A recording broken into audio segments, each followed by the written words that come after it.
wo kanye no kra wo singu me wo se anopa wo twam akọ adwuma nensa wo so no wo ho okoba ya nsa wo so no that day nso ato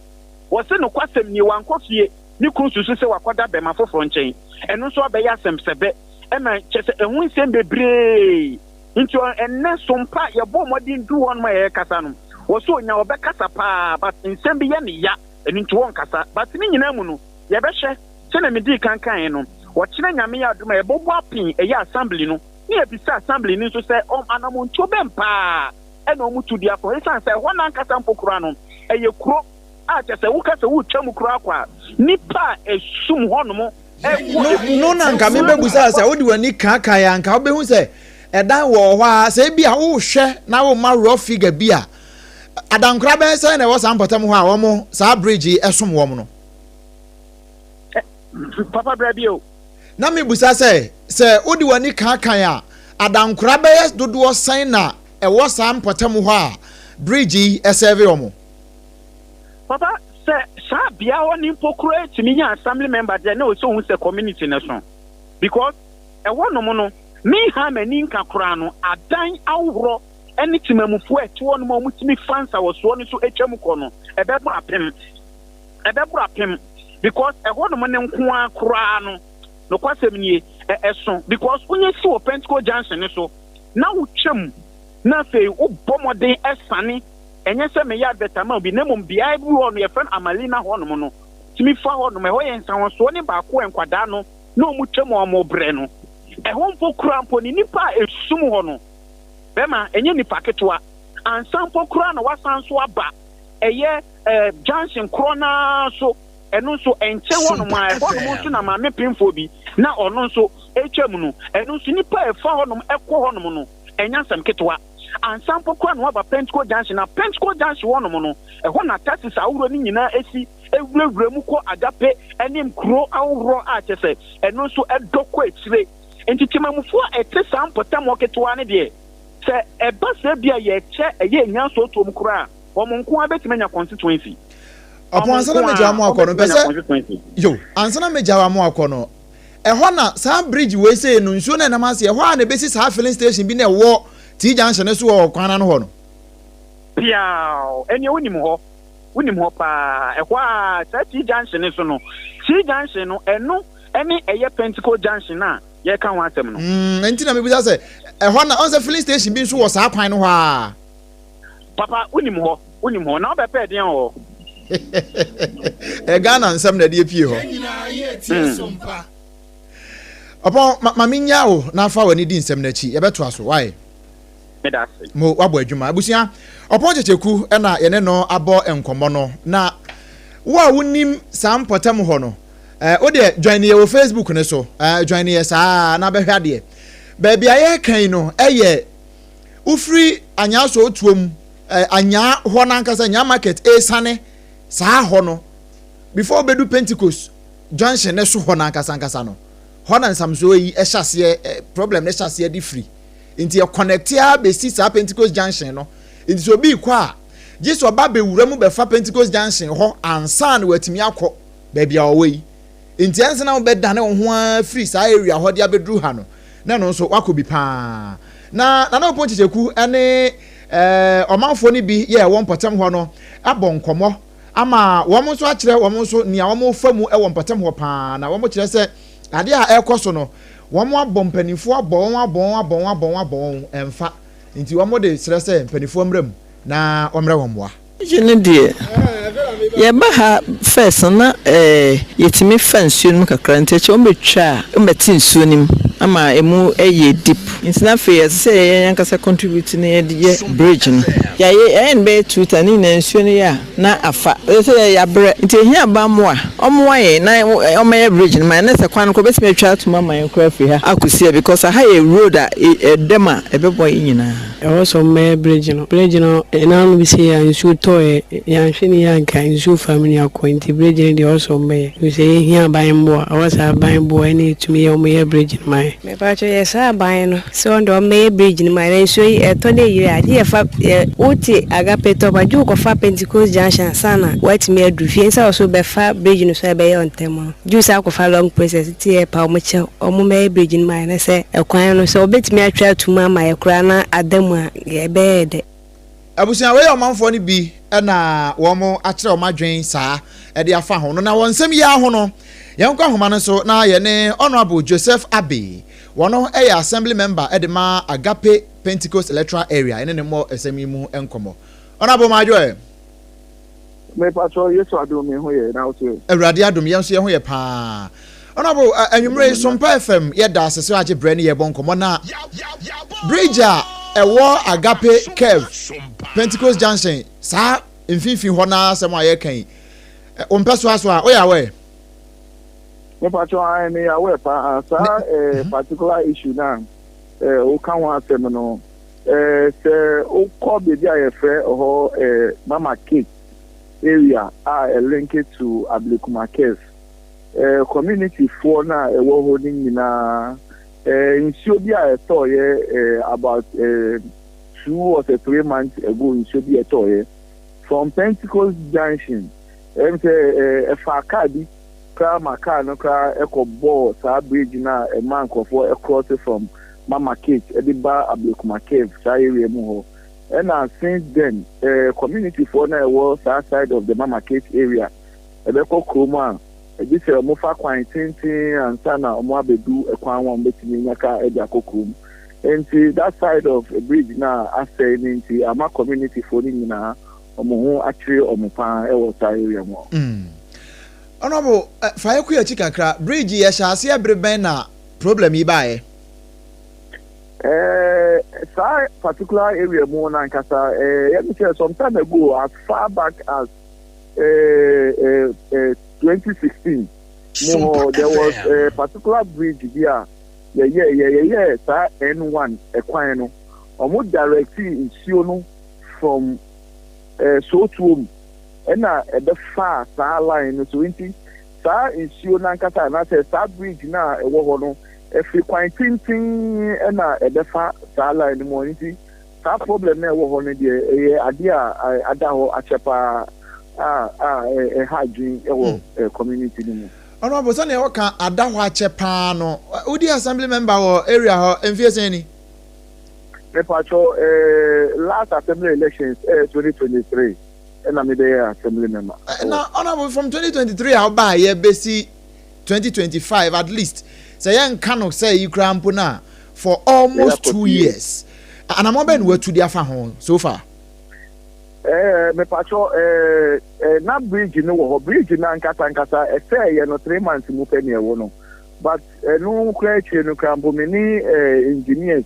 wo assembly ho no me ni omo akọ site ama omo akọ hwe it's a budget ayaye for the current year 2025 ayewo mu no that capture every account say be say bridge no anima that community for no na omo timi across into ade a ewo kwan mu a ye hu adwuma ye di nyema be kọ kwan so eni ehu adwuma so say ye ni aye na omo wo sai area mu enya ahotoso honorable ne wo kan ye assurance a dey ma electoral area for me patron any assurance that many engineers across site many MC e be won komo and community for in fact actually beginning now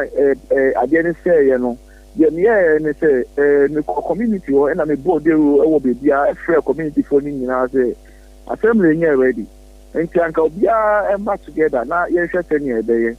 ye nya sponsor bi kra wo ma ono ni na anka opese obeboa yen na ya ye sa beji no but na sponsor no see okay it's a community for also you're interested yeah and yeah hwese ni e be nya community mobilization ga cry de ba de ka ho no aye e di amaye community for now me nyo mukasa ye no up to now they are not willing to support say the be ta ejuma no ana nipa na no why na dey so be supporting aye ejuma no community for now supporting and also I hold on and see that is why I saw it necessary say was say many MC and anyame adom let's nya that support me say 2025 budget aye no Yeah, the plans national the support to the junior. Senior, in fact, me say meka agape Pentecost in some actual one can say be a o ti bi am in sure honorable meba ho na me one question efa bridge ya ho. Your reporter oba ho be tietie mu be fa story ba e say wakọ MC ho MC say for now I just say ono akọ ekohwe ene ya na the story ne ba e wakọ ne ho o say I just say okọkọ asese ansana wetimi kra kasa dia fa ntine musa say is an assurance say ya capture assembly budget mu because say ene ya MC say I just say osan kokọ check ansana the engineers akọ hwe ansana wa ye ho adwuma na say na boka say MC nso ama assurance no say mod engineers ko ya capture budget mi say mbaba ya. These are two conflicting reports ana me patrol reporter na oba ye no one be to me was side and I'm more over so me reporter no so enko side enko ye ho adwuma bia e wo na so me ameti community ni mo no na makọ side and I'm engineer me road engineer and I'm in a course site. And I'm in the course site, so you assign a call MC anymore, many road engineers or I call MC anymore. And I didn't come want them. And road engineer away, west engineer away. And MC is also my bonner man here. I'm last time cry your call tender meeting to grab me every issue. The NT America say a budget in me na me FNA subcommittee chairman in the municipality too as well. Enti na me kasa che o te ya dia ya hu adwuma. Bia na miscommunication between your reporter and the MC. Okay. Because if you are reading the report no, bia that particular area na o reporter no dey come to the na we hu the bia ye kan wan sem no. But I can confidently tell you say we even have this company Metro. I don't know if you know about the Metro cool pure water. Man, Okatre say company bi wo hokro mo yes ashe water. Company so mo yes ashe cool. When you say cool is you know water no. Also ye sachet water e friend cool. Enti omo was company ni bi e was area ni mu a ye ne no kra e share boundary dey a big na say no. Enti onu ka no ye investor na make no want me say onu ka person support it. Anke aye bridge no some time ago. And a community follow so did not come up obiadi ni hu ebe supporting na also be a project community. I can confidently tell you say as for that particular bridge many DH pa many DH mostly say the ocean distance one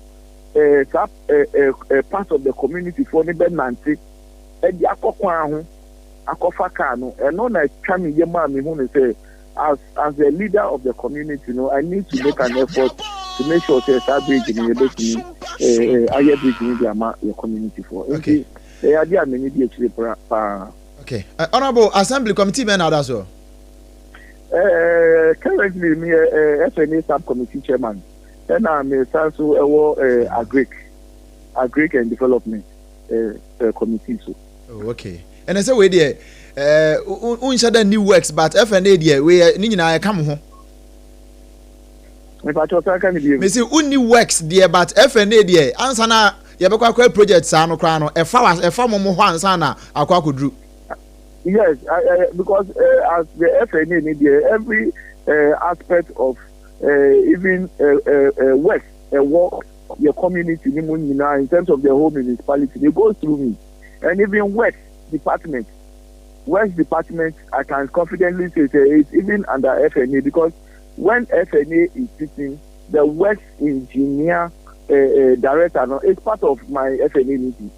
Road engineer is part of it. Every aspect of the municipality, departmental head is part of FNA. And I have the responsibility and the right to ask them and also to tax them on what they must do to help the municipality. Okay. Honorable, yanhwe ni munkosi da ben. Omanfo wo ho nhwe ni munkosi se ebia enkosi brisei.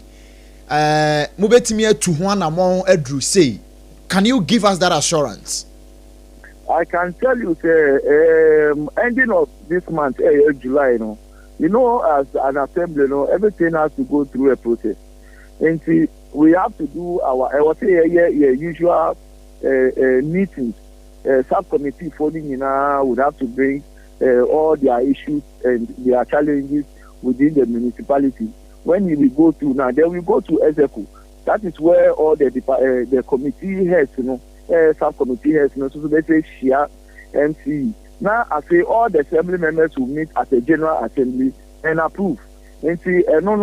if we can say the leader on site, I can tell you like 2 or 3 months there we can finish that work.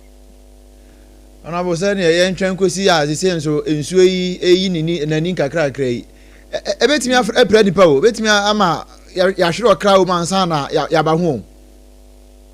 That's why I told you it's a process.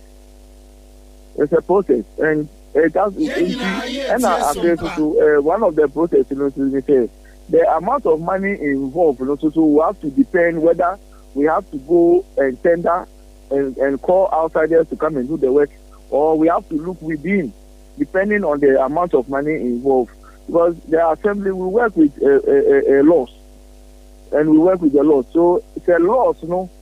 does not favor this amount of money can be done by calling an internal person to come and do. Unlike other amounts, okay, wait there was a tender, they publish it or newspaper to get a contractor to come and do all the feasibility studies and everything before we can go ahead. And see, that is why I'm telling you, assembly is a process.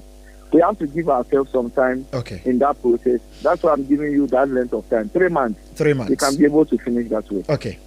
Ono be the any be chase 3 months no. Na yahwe na.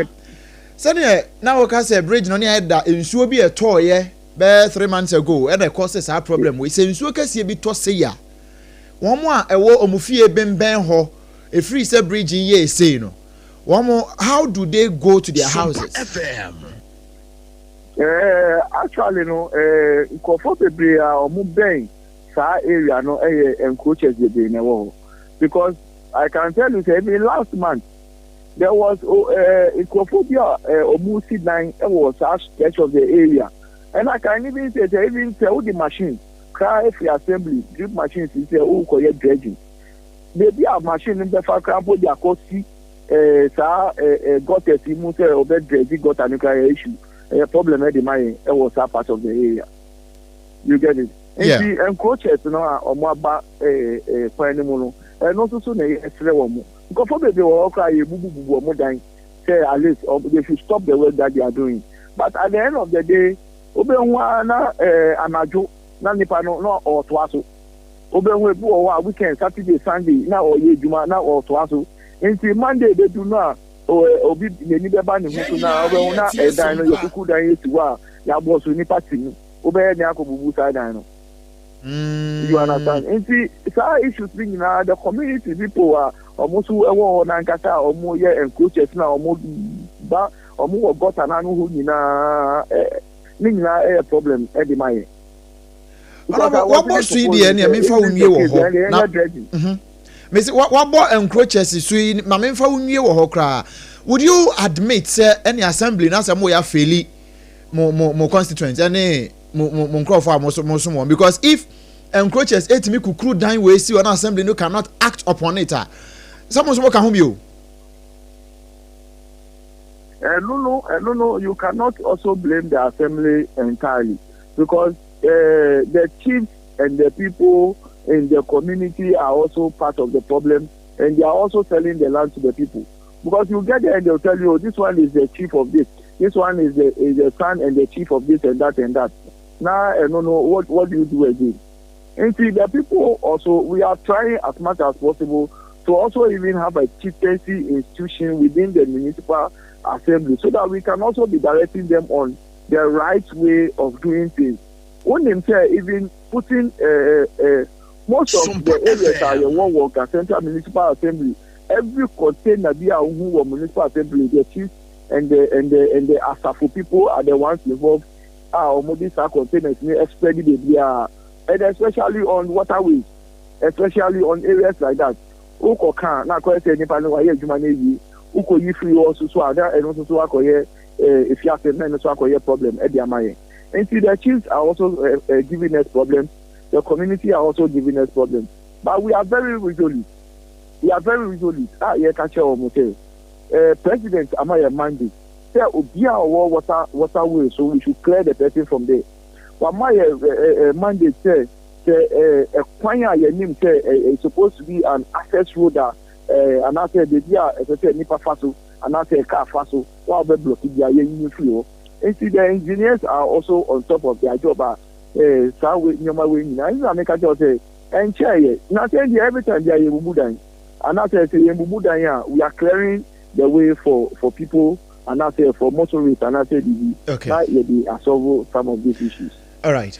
Honorable, you're not seeing your fine common in here. In himself, Sunny Wakano, Ablekuma, and Nempotamu, Agape, and Potamuhono. Yakasi, I can't want some more, and the yen to me. Yenim say you kwaya nimu no ayonko fa na bam bibia akire ya adwen a ye besa ba say ho na ye Ghana Central on we pacho an Ghana Central Municipal Assembly jo ona bo ye na asne fa enkomo insia da che beto so why we pacho mati na mention mu pa anytime you can always follow up on me and I'm ready to serve my community. Yeah, that's it. Abusia we yoro for Joseph Abbey wono assembly member edema Agape Pentecost Electoral Area ewo Ghana Central Municipality mu na yene no ebo nkomo no nyina no se wo Facebook ne so a na wahwe videos na etwagu no we baabi a omanfo e wo Sampotem ho no efa ediko wonfie nsamso a sebe adworoga enye papa asei o kire se nsu oto ebe bosme miensanie no na ebe hohoro bridge ne koye na yebuza se bridge ne se ye ni yanke nsu eto yi anka enhohoro mfanko nanso ahohoro de ko inti join ne wo Facebook ne so na onso be enjoy bi kakra e wo ho na bibia anye fine. Leicester Company Limited adawroma na wode Yas toothpaste and the toothbrush no e de abeso yasne den Yas toothpaste and the toothbrush me pa cho se wunyanya bi emfa ntwi wosia ene o yodu kaka se dwanam pa we no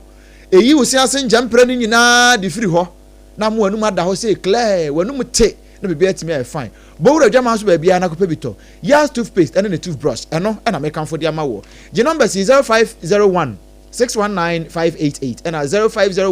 0501-390-335 na fe onim panimo ho enkomo chane so time herbal mixture eno ye se ekomode wo na nso aduane no wontimi ntibi ni no ya na ha dwene pa time herbal mixture pebito eno na boa wo ema otimi tibidie na for general well-being so wanya bi ato na bibia nso atimi akoyie pa dia ma obi ho a na ne honam ta tutu ni pa uhia time herbal mixture ene be boa wo ye wo time HH mixture ene ne capsules e wo ho a eno no de wa be ma na oba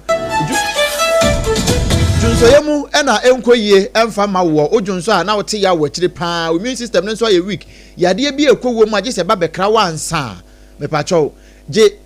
time HH mixture and the capsules dey be of pharmacy ni herbal shops bia mu na onsoso no mbi be ma ompam agudie nkoyie no uhia bi eno betimi aboa pa 0244417669 0244417669 eno ne ahoma no a obetimi afre na onso atu bi aton kasa mineral water eye nsupa ena afi dwumadi ahodo bebre ya awodie no nso no se unya bi na se wo no mo a ema yemo nhyehyɛ wokra eno betimi atewanim ama bibia atimi akonkan se wo nso wo pebi aton a sachet mu de bottle water dispenser ni nyina mu no eye kasa mineral water Casaloma Ventures e de aba ye water fankran he ya back hospital ati ho no 0206 469 430 0206 469 430 and 0303 695 780 0303 695 780 na fe one empanimon nkomo na dodo bi a ope no wono nso emfa ensom wo we no madaroma ye twa ye ho sima we kra de ni botete be 9 pe na fe ye the hot bite kase ye nto aso no ye de ama wo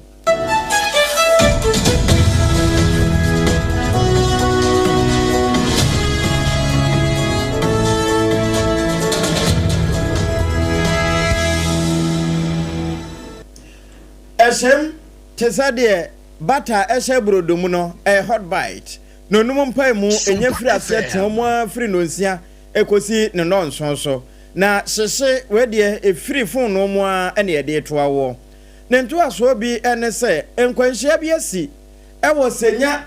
bonsuako nipa dum kono babia wo modanye emu nan de tim kaja wo motinana no wonse do na sofo babia wono so de na dwene akodada wo wura bi se wo betu abusua godo ama no wie kire wo kun ya no koto akoso asetena ade na apie fimu ye ba wura nsam foforo mu wono mu atetete akwan ho na wo mu yi kwan a eto da ka wo madan ye wura kwame agoja ede atudwa se wo mu a wono mu ye nhyehyeye ansana wo mu kosisi adan bia no ye bu dan gu a ye maka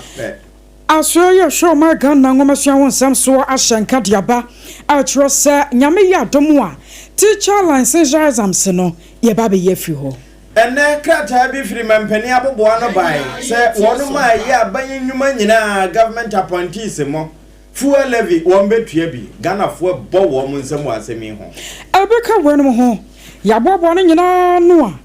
yara baba so mo sa no nsia kase bodon hwere ba ko entam wo yenso atena se mama mienu akantin kapa wo mabati katikati na wo baba ko medan tamo ayeme akosuya ajewa kwade boaten mene triple a mine ajapia Apam Dadaa ena fei Obrenpong na kwaku ampoma ya na the grandmaster no e de atoaso afai sha ansam no ase na kwade district court ya no awa fija kwabre south kroponi mu wasante mantamu wono akwasetena helloship aya Madeleine Thompson wano anatena dwamu na yakase prophetess Elizabeth dakwa anasa dankwa wano ana wayes of penyina wadake ni Solomon Temple International ye wano manye ano na chese kwatu no chese wankwa remand nyame ya domu wa June bosome no anasa mpo July bosome ya ye womu ye mu no ne da toso edunson ene wasanani mu ade kro no wombasan so afra asem no ebiem na de ma kwatu no kwa asem no so asetena no kra Pochrewa na sa 2024 fimpimienu ani aduonu nan mu ana prophetess Elizabeth dakwa ya ka no wasami wonu mo chrem so owura bia wono aya donte hene ewo nyabo traditional council wono akora ya na Dampon senior high school one headmaster no oda no owura Eric Oben dakwa papa ne kwa ne nchese abushia godu bi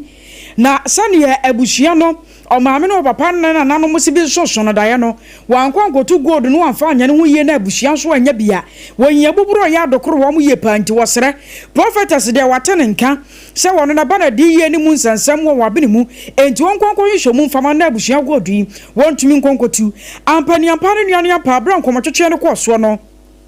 prophetess Elizabeth dankwa ijetum ayasa god no kro betumi atunu ohwe honhom wiase no wo se ewo se wo wura friend se Eric Oben dakwa wote ne ho kura ansa na watimi de ne nsa kwa akoso god num na watu ade amano enti wo hyada fra no dako ayasa wo mra ne fie na afi wonte ne ho mfanhio ne ade enwo horo ne ho bibi ya afi ne nkeka waye won wo sane be ya musubo ne bia nkodi na chi ne wakina bi god no wo kode ne nsa kwa kan ankwa akofo hawo eni mu apinisie amfa mere no sana ni wase ano no na court no kire se ebra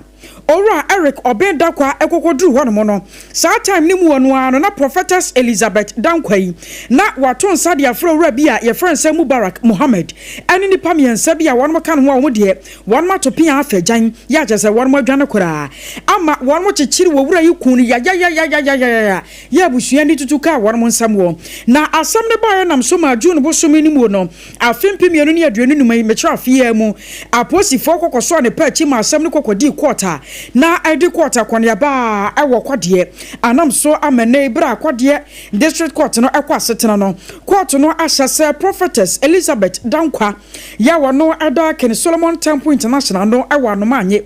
ene wo reference Mubarak Mohammed no a wono so enhwemu kire se no parliamentary candidate adema All People's Congress APC amanyoko no wagina mu pen sanke wo premra se dwa akonya ewo kwade ne fafra mu afija kwabre south kroponi mu ni nyina mu no sampanyimfo mienu wo mo nkɔ remand nyame ya domu a court besan so afra asɛm no wasana abosun da to so edunkono na ebra court ko asɛm no wie ya pa no ene amane boni kwa mereto ye woto yankra efra santemantamu ene owura kwasi bafo wono kasa adema abusua ye nei wo mo de share free mo nanam shunti wo mo de court akonia bayi wone no edi nkomo de fa ho yedi ka beda police service a omo wo odias papa omo ayade omo gyina ne wo man nanem aye adwuma ese de asedama ho enu nti nyame bo 19 funu yenyina besa aba court ha ye tie ni a court no ebeka enne no na emremu no ode onkwadu ebo won ekwadu na sanse ni pamiansa no ma ye nti no yentimi amusa won se odi fa na odi bem ye hwe ni mu ene mra no yesa ne se state attorney o ha yesre no omo nyina mfo omo hunyim ba bia maame no kutietia onam sa kwa no su gold se mu obu nkrofo bebre agye nkrofo sika amabusua ene ade ebia wu kura hwere wo mo nkwaje wo mo ma ene wo mo yire no mo maame no enu de ani ehu akire kwai de ya de hye Eric idie wakum nipa ekwato wo nkum bio eti da aprosifo a wokode ase ye saba mpanimfo so obia eba attorney general department a ye sremo mommoa ye nya ho adwuma ntanta na maame no onya na asotwe I was your warrior customer for the Mabusia Wamada share free more Kwasiba for nan what you know. Ajua Bwatama ya anei na wakani no ra Eric obenda kwa wa free mu. Wana so kasai asira kwato so basira pa. Wa ma chanchana ni enye dwuma. Yes me tnase enye ye me ne mo friend school fees ni ade ni nyina enya de ebedie kura. Enti asira ga na ba se ohun ye mobo na mi kunu omo ma na justice omo ma na attention ne pa na emwa ga na mai. Omo e di se omo nyina no omo ma attention na nya adwuma na omo esuso omo nya ahoto enti misraga na bai say omo aye na attention na nya adwuma I was your warrior na dear so I walk kwa dear district court on yamane boni kwa me redu one so ade amane boy ebesomi enu ya court asamwa na enekure ya samesi anopei bra na abono nan esewani ense waka kire enkwanhie si ewo senya bonsu akon mfimfiri mantamu eno awutu senya west mansinum ena sayra hosemisi ye na eyenkwanhie si ya spenta bus mienu ba ko number ye GR 5137-18 ena ba ko ye AC 804-14 ara hosam ne se na nani kire senya breku ena wo mo de wo mo ni ekopem so we head on collection so de ya na adrafo no brofo anasa posifo wombeka no no na emu no bra enkomo ebubo ba ye nyina no ye ne akwaku adema wono na de ne nani sem yewura Kennedy ewua eyewitness wono bo accident no ho asempa na wode ama no wa kire se na ka ne bia ne kire senya breku a wafa passenger fo enam sayo so mabra nkwanhia ne siye no atoyemu ha nipa be senai de womuti nananom ewonsedo na emu be se dunkono womo prepare tropa womo da ya sabia se CA Uniba Trauma and Specialist Hospital womo ja yarehwe enya asamoketo adokotafo ejina wono so na enum no nso no posi sadomo a womo na eba awutu senya mansinum ho a womo eda no senya breku district police commander DSP Kingsley Asante wonu se ne nani semu bi na ansa na no de na nani semu na ni tuamu ohu se de nkwanhia ni siye no obo kwaku adema amane ti omu pira na yi pasenti driver photo ni nyina no makaka no almost 30 minutes me force no yi o no amana nyina no nyina ebubu nti na police phone so ba na ya di omu call trauma na passengers one the first thing they omu ko go mu afete religious hospital me den kan so e course nyame ade na da for me no dia onye no na omane no bubu ye ti amanfo na ebe mbo ansa yetime yi o die uhu no spenta bus na atete ayese fara no a nipa nan de ho a wo man kan wi anaje impo edunkune prepra na enum no DSP Kingsley Asante senya breku district police commander wono nso die wo hunu ye na wo mo babia wakon aduru no wo bo mu se kire yense ahemachin be 4 am na yenyane ntiyese accident bi asiwo bonsoku a ben senya breku onyina senya nti ba za no ye frɛ patrol team ti on bedu honum na enkre na 2 cars sprinters 2 na ashia nti na nyenya nti ne binu kwa kaka no ma intimi nyi ombate police ba modern eyiyo ama ye rashi biko fete hope hospital na yehwe omo a omude nus modern ne sandom ko Winneba trauma hospital ana edibi nso ba senya clinic so you know no enipa 19 ɛne na ɛwɔ car no two cars no nti ɛbaasa no yɛde 13 ɛkɔ fɛtɛ ana yɛde ama ɔmo de no mu ɔden no yɛde ɔmo yɛwɔ ahyɛ nkɔ wini ba nti weda no ɔmo hu ɔmo anim yie because bonus enti sɛdeɛ yɛ a wɔn bɛka no fog na kyɛ sɛ na ɛbɔ asi enti wɔn hu n'anim yie ɛna wɔn a na yɔnkɔ sprinter bus ɛkɔ pem yɛ a ebinom eti na nanom wɔn nsɛ do kwakwa de ma ɛna amaneboyi wɔtoma ne yɛn yɛkɔ Ghana mmarahyɛ bɔgyafie ne akɔgye nsɛm ne bi afiri hɔ na yɛgyina mmarahyɛ bɔgyafie a na yɛ mmarahyɛ bɔgyafoɔ yɛ a wɔnom efiri esiramanti fi do titiri ne bɔkoro ne mpɔtamo ɛna wɔn totɔsire yi wɔn nko a wɔnom nso ɛka bi ɛwɔ mu ɛna wɔn kyerɛ sɛ adeɛ bi a akɔ so na nsan a ɛwɔ bɔko sɛ asɔdaafoɔ akɔ sane tuo mu de agu ɔmanfoɔ yɛ wɔn mpɔtam hɔ so adan a wɔn sɛ ɔmanfoɔ no abɛ atake military car sɛ military van nso ama ɛnam so ama akɔyɛ awerɛho sɛm paa wɔ hɔ a wɔn kyerɛ sɛ ɔhene pɔpɔrɔ kora wɔn mpɔtam hɔ wɔn nso baabi a wɔteɛ mpo no asɔdaafoɔ yi ama wɔn nsuo amfɛre wɔn san te fa hɔ ma wɔn kɔbubu ne nyinaa na sɛ kamea yɛ sɛ wɔn nyɛ ɔhene no kora nkɔm bɛ ɔmbɛ nnwoma no ɛno na ɛnam so ɛma mmarahyɛ odwani a ogyina mu ɛma ade hyɛ ɛwɔ timpani garu timpani asɛm ne yɛka maame Lydia Lamisi Akamvariba wogyina simpie ne apa soɔ ɛna wɔto nkra yi ɛde ma ne yɛn sɛ yɛnye na yɛntom fam wɔ bereko a Sompa 93.1 wɔ Kumasi wɔn nye wɔn nso mfa ma ɔpem soɔ na sɛ tutu aba bio asantema nyinaa wura nyansabu akwa wɔn ka kyerɛ ne sɛ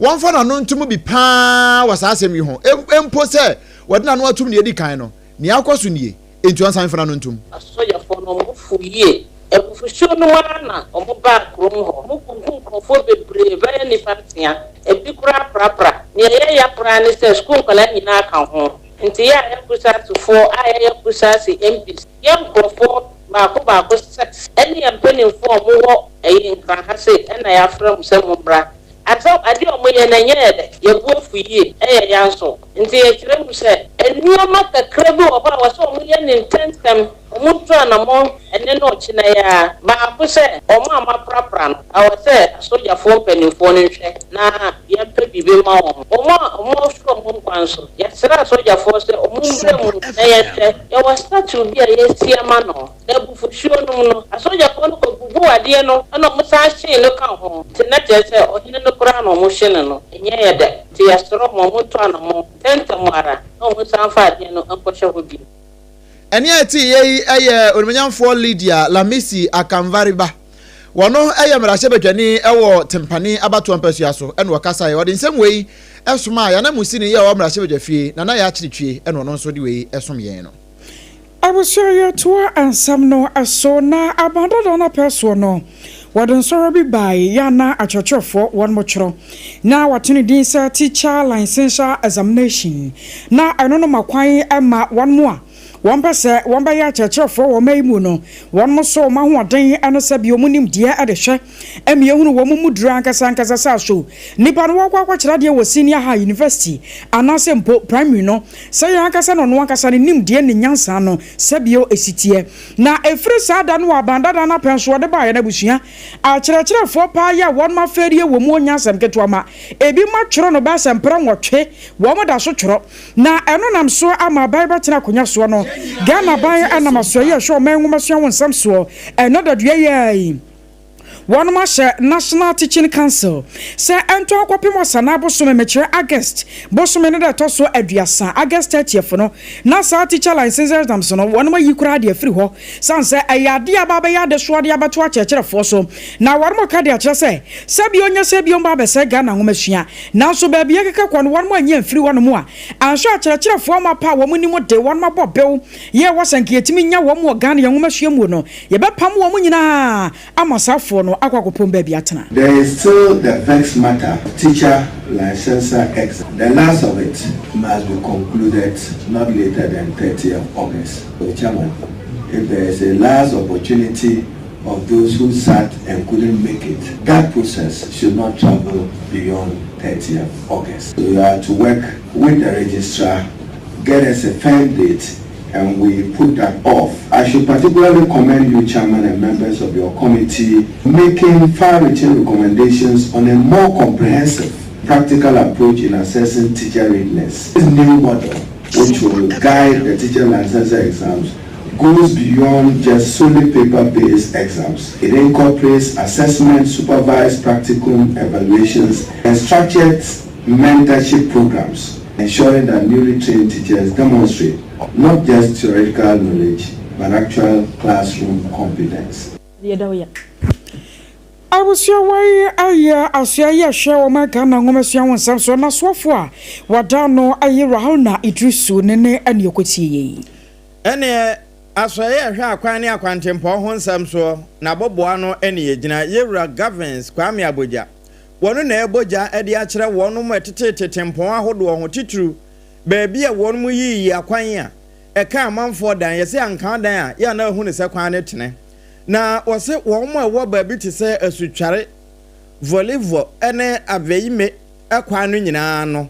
won mu yi kwan na eka wo madan abana ye nhyehyɛ se wobepe bibi kakra ede ama wonom tumi ade a wase wonsirim enya baabi de wontirato na womo hwehwemu bi a womo aye ne se ebinu nyate se yebema mpatasika womo akwan na ka womo dan no womo asase akobobo pantampa bi wo kwan no ho se de be na womo yi a ebeka womo de ene wo se bra wonom ye nhyehyɛ no kokan adan ye wo ho echi obi bia wosi ne de asi wo yebugu a kapre wonsanka. The project was approved and the right of way established for anybody goes to build in the right of way. We are under no honor because it's becoming a habit of some people that immediately they know government intends to build a road along a certain corridor. People take advantage to go and build in the right of way, hoping that they will be compensated, and that must not be encouraged because when the project is being put together in terms of cost, and then there was no structure there, the cost does not include the new structures that will come after the cost has been settled. The law must apply. If somebody, of course, those who crops and other things you are going to destroy. Eni a woti ye akwa ne akwantempo so afọ yewula governs kwame aboja na ate se wo kasei ya to ansem ne so ne akwa kopie mu e wo man Ghana sikasem emu amrado ya oda o man Ghana sikasem batan no ano eye yewura Dr. Esiama Johnson Kennedy ne ho wono na ye kasei wo kire se ye hwese ne dollar ne cedi ne entokwa no ya na etie ye hwe exchange rate no a eya ye hwe ne Bank of Ghana for de ba no enu nti se wo de wunnim kura no a utimi ko bank ahodo ni bi ne ben wo no akobusa saso na wotwi mu no Bank of Ghana rate wom de baaye no na ye sen wom de be kire wo nanso me ne wo kasai obi o ha wo tefa zongo mu ha ba bia alaji tie no a wo ba no obusa yes dollar wa ha enu ho eno omuna wo kwetietie won eno na Bank of Ghana mrado e ka se saa de no enye ye nyan se ye ko zamramafo ne ho na emom sadia na watwe bia Bank of Ghana for ema ye update wom wo team a etenase ehwe sa ne ade ne nyina da bia enkosi anwumere bia no wona tenase hunu se enne no ejina ha no wom de abanti na watwe bia no no wom de ho update e de aba sa ya anya ne sa na ye se be ko zamramafo no ho de a ene ye bo man no. Ghana must therefore walk a delicate line like we do, managing forex strength without over-tightening liquidity, which could suppress private sector credit and stifle the very growth we seek to encourage. This balance is not static. It requires constant recalibration based on evolving data and market behavior. And for us, we monitor these on a weekly basis. Monday afternoons, we have an economic policy coordination meeting where we assemble all the data. So yesterday in the afternoon, we had that. And that's how come on a weekly basis, we can tell you what is happening in the economy. So it's all about the data. It's evidence-based. So let's all base our projections, our perceptions, whatever it is, our doubts and our fears, let it be based on the data. What does the data say? Not what the Alaji says, not what the Zamrama man says.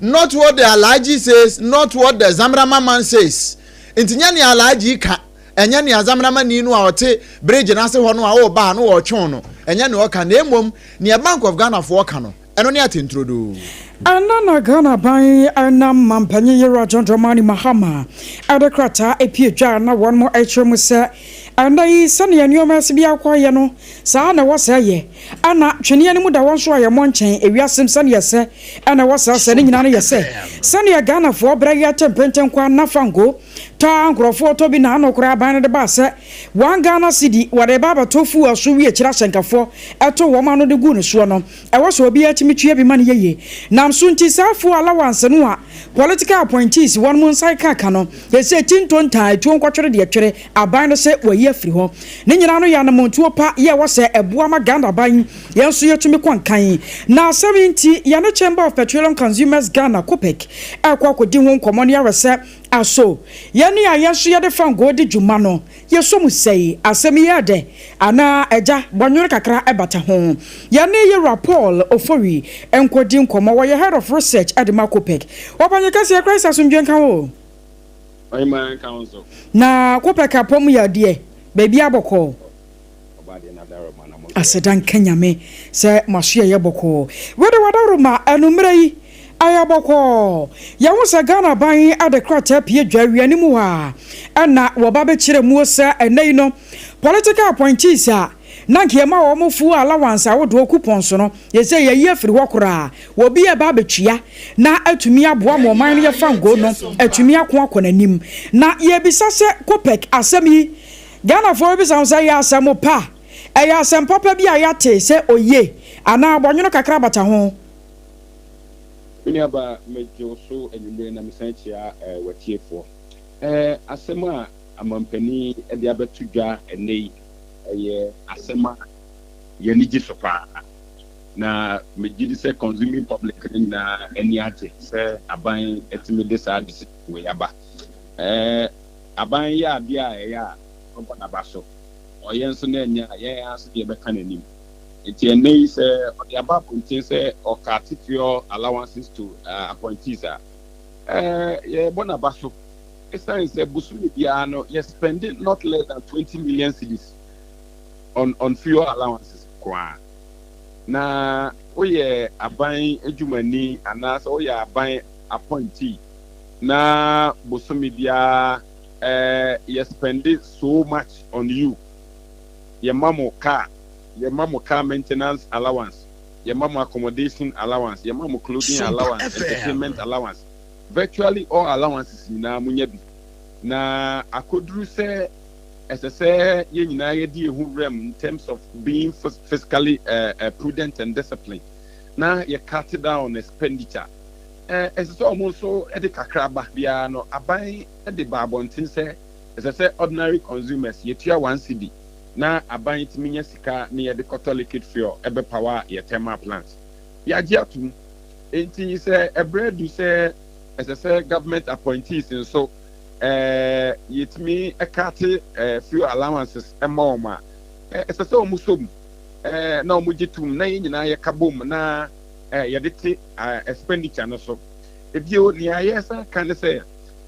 even though ye ba aban abaso no aban so enhwe first Ghana or budget in the 2025 budget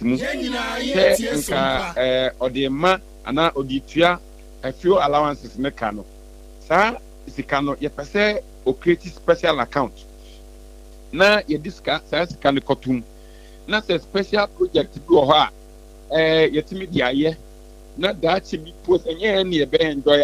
in trimma ba. You bet me exempt to this work at home say. Yes, I feel allowances a carty, you know. Some faswa, yenya yeni, na jumapa yet media dini, and no any advisor, yadiama bank. If you say, actually, bank say,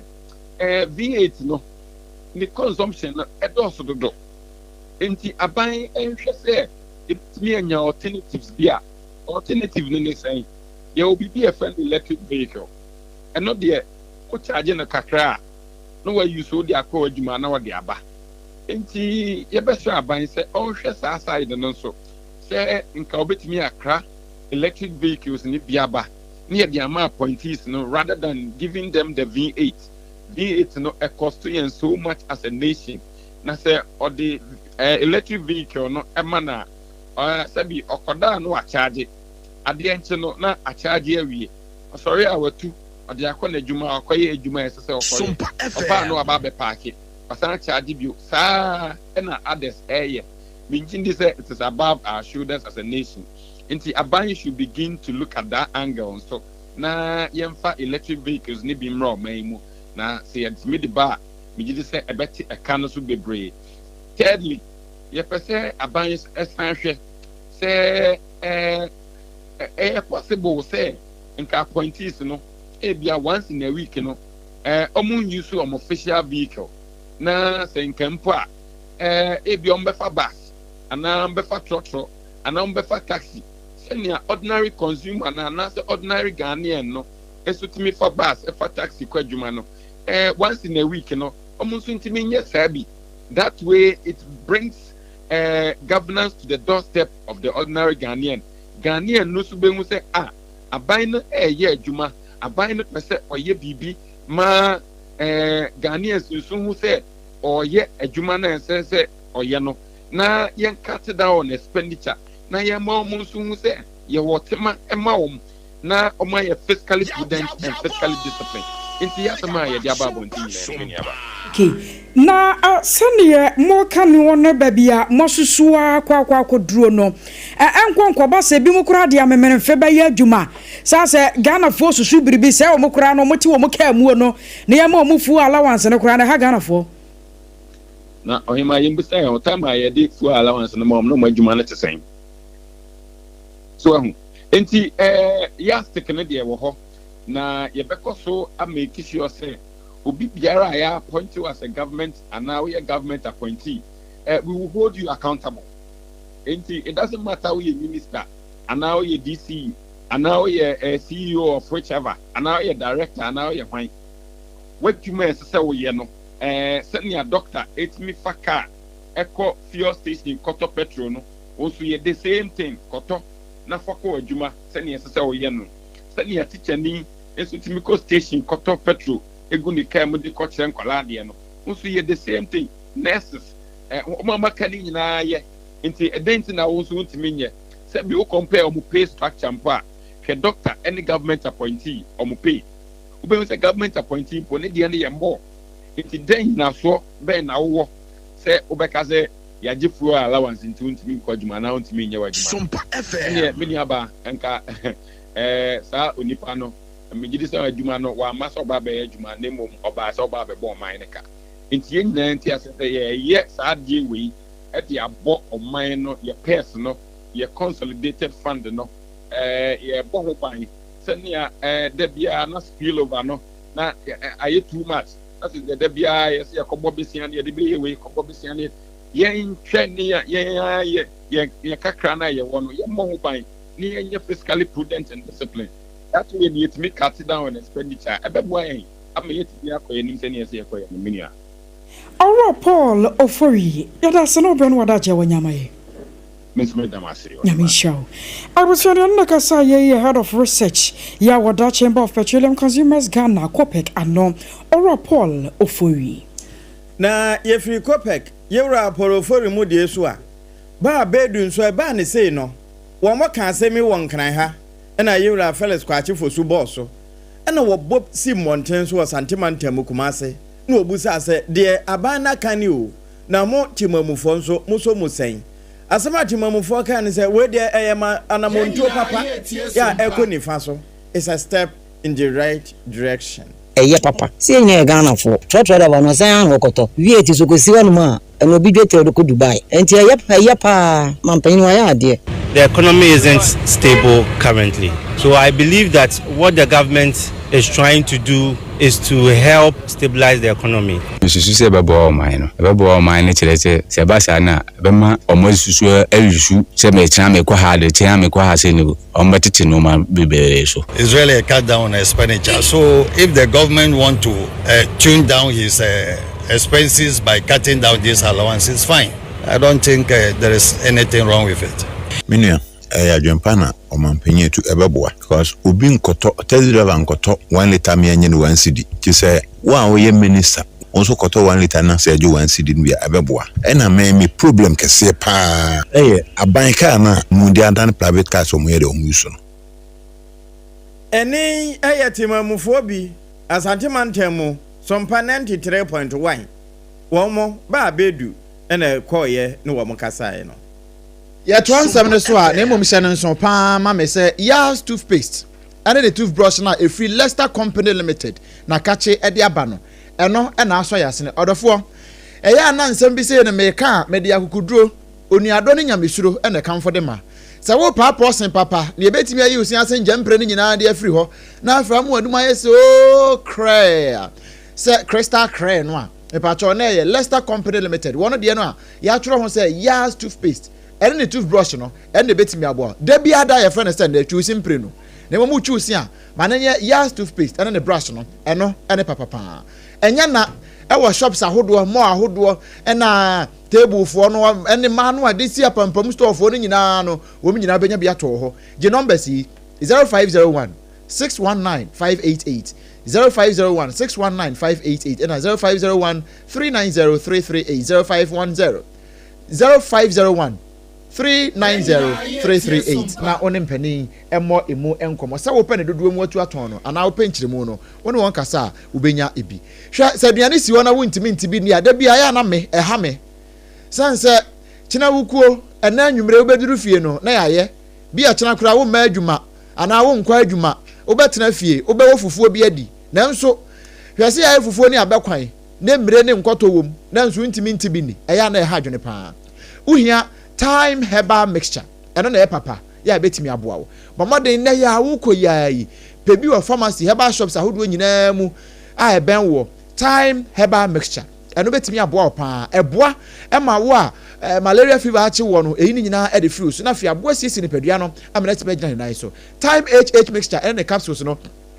eno nso e wo ho a bi wo ho a oba na ba ma ojo nso a wo te ya wo akire bi wo nso a wo de no wa yesese bi o bodom say ya pio no agya ho pio no agya ho enye kura wo yade bi ekwo ma je se ebedi kan bebo aboboa no ansa na wakọ eno no why say you no ko ankra defo immune system na ye weak nti no da bia na yare egu ko mu uhia time HH mixture be man so a edru se wo kọbọ match no a chen say yes spark wansa no kra ansa na beje so no no be yi wa bra jai na adwuma pa na ade ma no uhia time HH mixture in the capsules enya na ewo pharmacy ne herbal shops nyina mu gi number 0244417669 0244417669 enchiremu bia uhia wachire ana open do atu aton no ubenya bi ato ho unya duro ni wiese ekim na wo pensuo ade aka ho a eye kasa mineral water ensukwam de wo a eye kasa mineral water eno a na kitakita yen no a ne yanom ne saa fia ha obi obanum suo bia no eye kasa mineral water eno abie en wonom efiri ahyase ebesi awieye dwumadie bia wudi say ye party ana sa asore minim nsore ya omo da bia omo kyensu wo ho ya homa no nye kasa mineral water eno ne papa no a ebetimi aboa we no emawo egina ho nan so yie ena wanum nsu papa ada ameka ubehu ana typhoid ne ho agim se wunya typhoid nti nom kasa mineral water eye CASA ukohunu KASA anyenya ukohunu KACA anyenya eye CASA mineral water eno ne papa no Kasaloma Ventures awade aba no wo typhoid won kran ha ya back hospital echi ho no obutuo sa wo pedodo mu anapene baako mpo a fra 0206 469 430 0206 469 430 na fe one won abo enkomo ansa na wo be frɛ no check say mobile phone no ekita wo no mobile phone ben enya o fra won say ejina so din no anka hwe be hu ana ba kun call rejected because phone no call rejected call no me pa cho uhia Techno Spark 40 series Techno Spark 40 series yen di esisi animu a ya na ye de ye ya low live ikura mpoi Techno Spark 40 series no a de kita yen eno a ne ye ne kakra sa say eno ne the new ish the new babe the new correct one in town Techno Spark 40 series eno bi ena me de onuado no kuradie ne nyamesuro kamfo de amawo bomode na pebito na se wunya bia wiase na kita wo no wiase na nkasa hye wonsem Techno Spark 40 series AI technology no we mu no eno kura de eche se correct one pa ena noise cancellation system wa isan dia shem entinya afa na dwomne mame da bi won ko na wo kasa no voice ne yeti se wugina market se wugina information center ase o emfa ho no ansa wo yi wadwuma na wo ko ba bi asem tia wa eno no me pa cho upe bi ato a phone shops ahodo nyina e wo Ghana ha no ubenya bi ato ho se wo se woni bi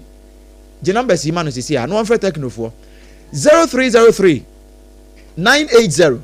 205 0303 980 205. And as we check your social media handles ni no Instagram Techno Mobile Ghana and TikTok no and so Techno Ghana ubenya bi ato ho and as we place order mpo ho na de bia ma sa na bia timi aye fine me di mafo herbal center Dr. Time da so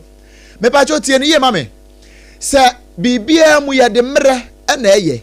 na ye ntimi nkasa o ya de no a ha wo no bra na ye hwa ni mu se o de ye be bra bra wo sa da bi Midimavo Herbal Center, Dr. Time da so da no. Dr. Du Jemfi say, bra no fa ya oyade no. Won fa time on to so mfa ma wo. Say stroke sisi yade ana ukotodwe uchepe na ye wo ya. Diabetes, prostate won ha no nya hunu kan ye. Mojabroso asese yesi nipa empani omadu amunyinta so 30% e wo Ghana ha se wom nyina wo hypertension. Wo munya nko Midimavo Herbal Center ho ntia. Me pacho for ne chem ewo Midimafo Herbal Center so ye awo ma ewo awade mu mada bia ye bom sujetiri yade bia baje kwankro wo nipadua mu anom kasa menua watanti wanya typhoid malaria na age waboso a ko Midimafo Herbal Center so ye na wo mo pa Dr. Time da so o poku ase mayira uduru hope wo yade no ni nyina time yira na bia time aye fine na ukumase nso o wabu akwa agogo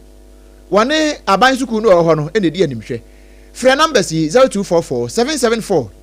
282 0244 774 282 and 0500 727215 0500 727215 na Midimafo Herbal Center for you so na yemfa time ento yade ne so emfa emawo we no mada romanti ma yetwa hu simamra ye ba CDD for kan sembi wono mo se de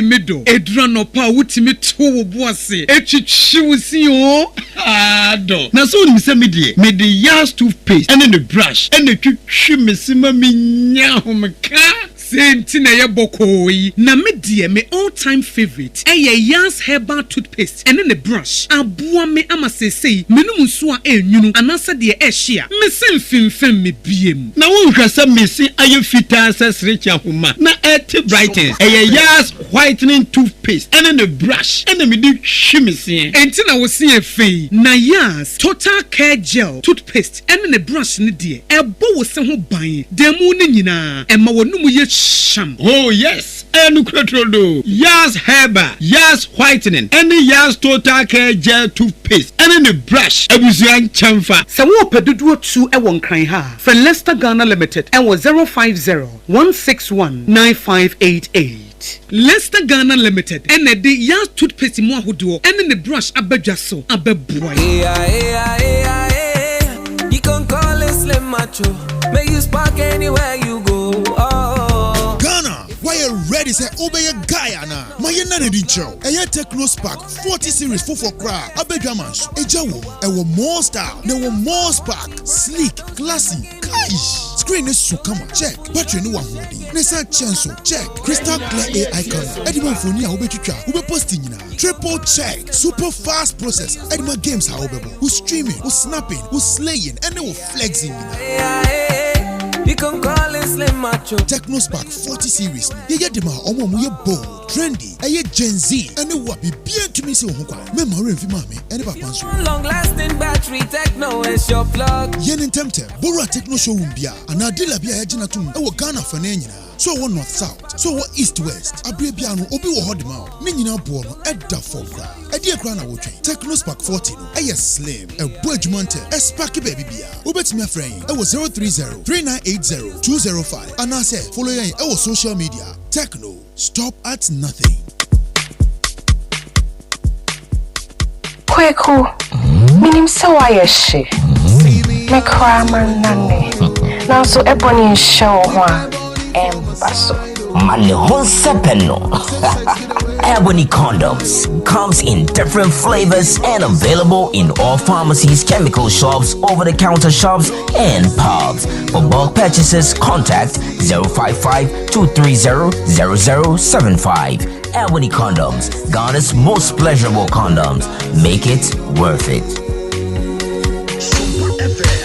We got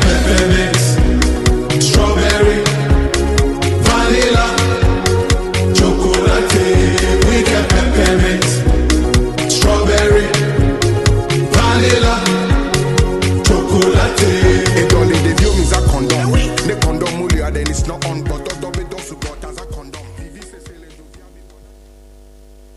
Ewra, me pacho bra na me hwa de wo bag yi. Bra, adan, ena nso biem. Time heba me hye ya me kan se yi ba kwin. Ani wo yi me ensen. Bra, sanya time heba me hya esia gyimi ni me fiefo enya de abako ebeso yen. We de udi se ofa ni nyina. Time heba me hya me kase me di wa dance ya heaven ena de mekwa akopie. Enti se malaria we draw ne time heba mixture. Enye enunku o, de nanum ato a wontimi anidie no. Time heba mixture duro no ena ye ma wo. Oba a wafa afuro de wo ma akoda nofo. Any akwada woni mfie dumienu entimi num aduro yi bi se obeto aduro yi bi anoma hwe se wako hospital anase lab ame yehu se wo atridie malaria yi bi ansa se upeta meba misha enu dudu atu a fo ani kire KNG Herbal Center ewo Emrom Abidjan House ana ba akoso wo atonso Monaco Junction enu echi obenya bi atowo over the counter medicine sellers any herbal shop dodo na emu Fre 0244 417669 Kayo set time no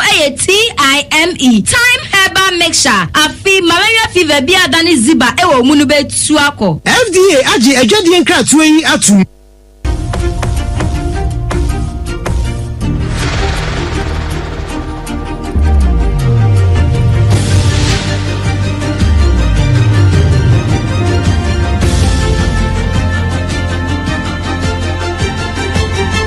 Sompa TV Emma Aketuapa. Aketuapa no ya gine he ya to akasere so demo bi da wase. Se ya dane ne ho baaye no onso atwe yen na ya to akasere so afri ha.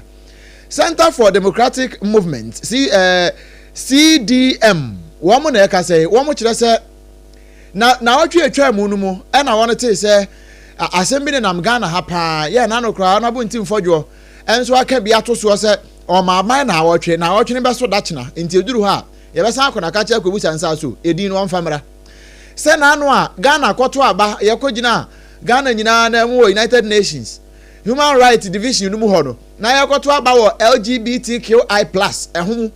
na Ghana fo se de aba no ye nto ni akwoto no na ye simple ye twen ye ho free ho no a generate conversations bebre e wo ma yi mo eno na Center for Democratic Movement CDM wo mo de o ma no atumi no mo kire se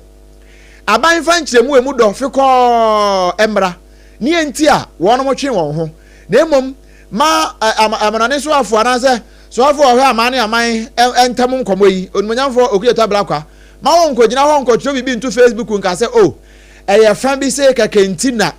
wo pankyeremu ni emu do pa nipa wo frɛ won ka asem wo mo nto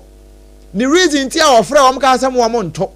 ɛna wono nso okosi wo man na emu no wono was ni decision ya wo take yes ampa aba no wonto se obi afrɛ no mpo no wonto no ono nso state ni reasons ntia wo se wonto no se to Ghana fo asum dia ɛna ye to gyen ya san to Ghana fo asum so a se ne ye befa ne bia ye mfa wo mo kyerɛ se sa de we ya akoso no ɛno kyerɛ se o man no ase ye nhyɛ da nyina ye kura se na mo ntim fo jo kyerɛ mu no ase ne a ensa bi ɛhyɛ ba bi epiapia ye no wo kyerɛ sa de we nyina no ɛyade ye bɔ man ɛno nti o man no ye mfa nkyerɛ mu dɔmbra na afi Ghana fo hunu sampa ye gina brenie ɛna ye gina brenie so ba bia enye no yetimi atenetene ye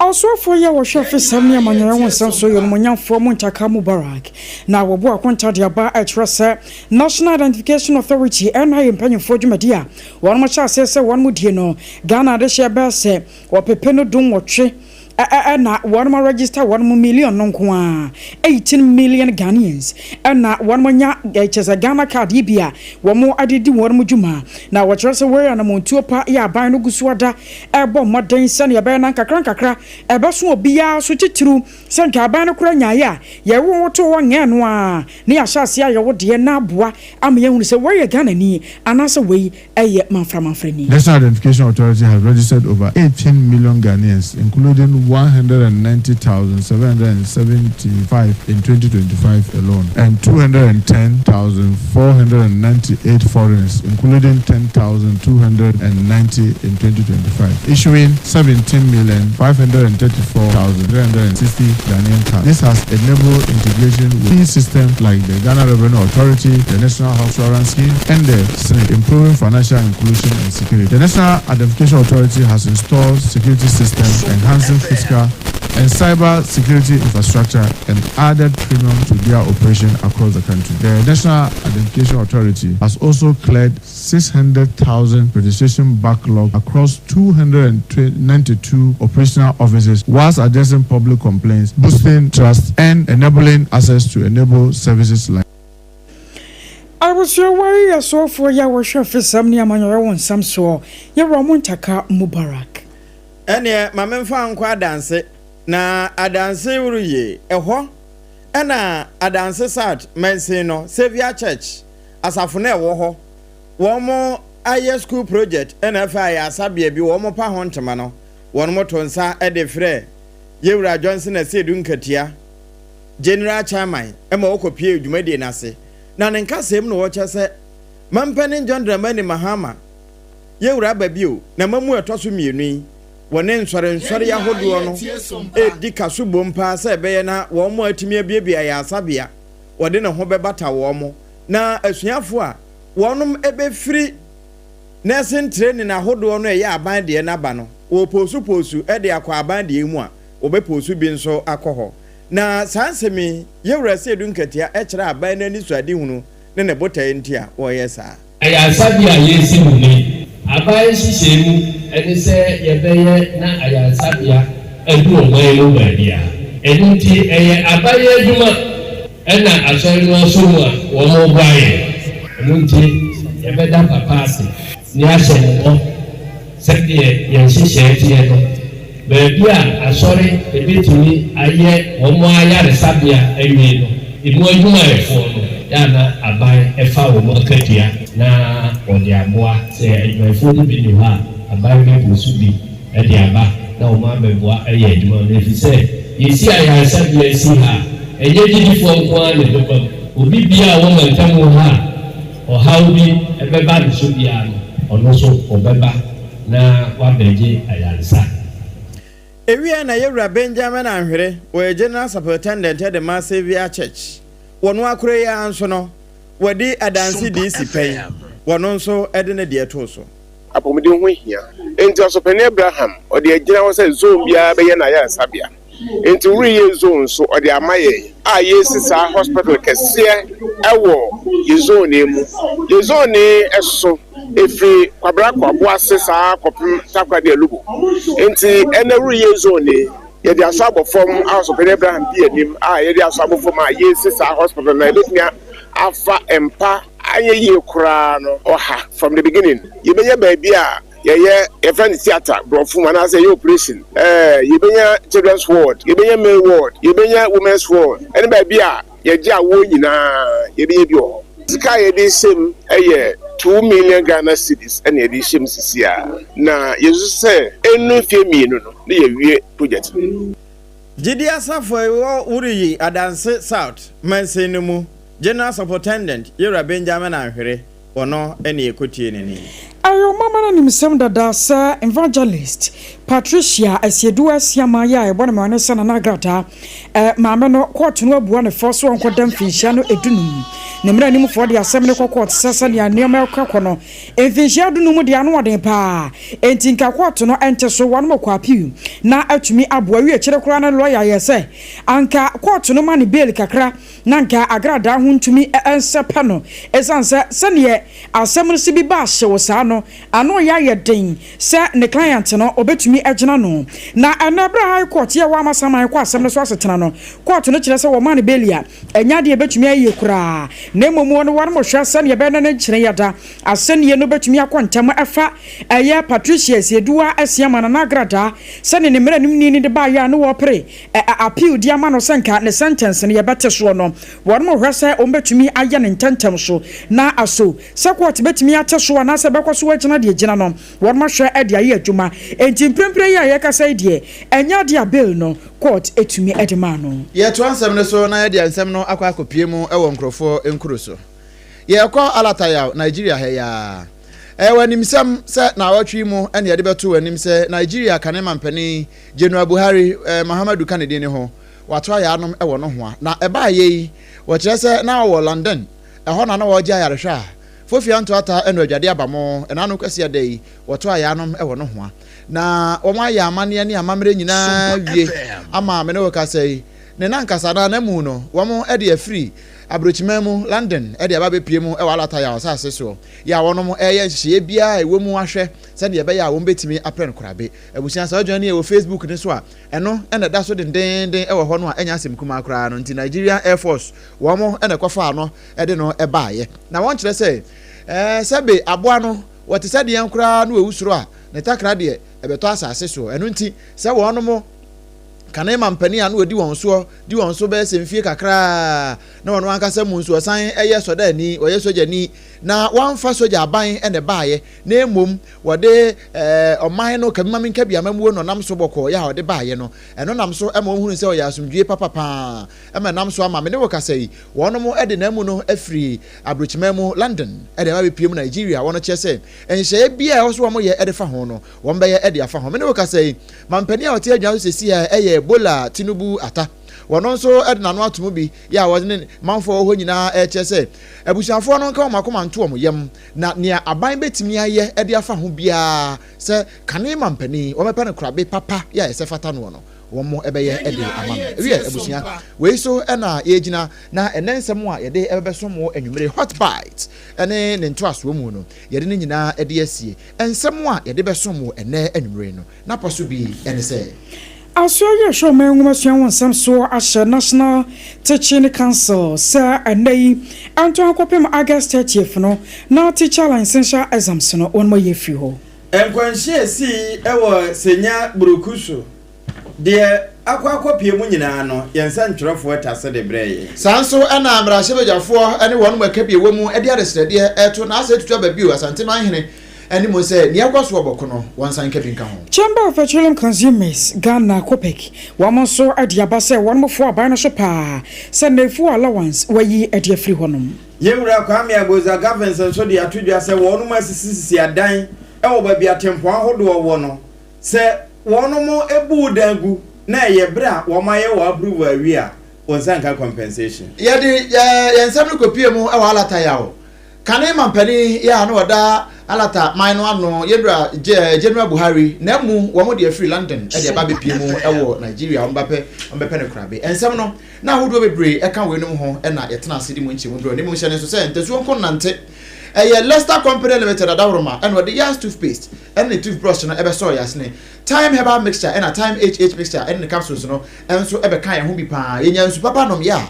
kasa mineral water eno and as bibi pochu a wunya bi na no mo a etimi clear wo me na bibi ha so etimi fine pa mobile phone so a ye de adwuma nyina no Techno Spark 40 series eno ye correct sempo ye ni nyina awie ne ye ho mfa ye ne ye bibi pa akwaja yare hwa Midimafo Eba Center Dr. Time da so eda no no wo de bre e de ato yarefo bia ya de so a wo hwe aboa yen ama e ya de no yatimi atu ase ensam no etwagu ye e wo Sompa 106.5 FM Accra esan kwatigu mu e wo Sompa 93.1 eno eye Sompa ye headquarters ye wa Santimantam Kumase sanso e na ayiko 100.9 wono nso e wo Kumase e na Danfo Pa Radio enso e wo France Paris Abrochimemu e pacho esan ekwagigu mu e wo Sompa 101.1 Watakwa 103.3 ewo Takra de 106.1 ewo Tachiman ena 98.9 ewo Sunyane 90.7 won Kranza ena 101.3 ewo Doma udiko da naso yetwaguye na ye Sompa FM ena Facebook no enso ye Sompa 106.5 FM Accra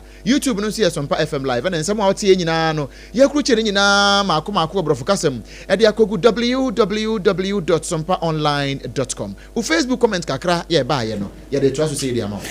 Commensa Pillar 2 as was news papa every dome Pillar 2 na anchaka sien kwama wonobo Daniel nyame aka obia chairman afi wahene na mensa chebinsu was ye for allowance ye free way dia chasa aban papa ba a good initiative pa na master planner junior kentampo ana say dumso levy nyame adno wachina ba shase fuel prices e ba be kwosoro 9% wachina na anchaka sien kwama wonobo Thomas ohene babu Boache Incoming MPP organizer UK na Nanakia Boache Blakuma Central was a fantastic news so nyasem ketwa credit dem ewa dansuma so dan wona MPP wombasa sori agina womona so biom na nyame obi a chairman wache opa afei yankofoforo so Baba Mahama woboase no ne die finu say NDC say abampapa aba na so boys and girls ekwom de womo na yadamu nyina mo ase na mensa ke Wilberforce edie ni wose ye da bia ya ti awehosam nyame emfa won mo kra ensie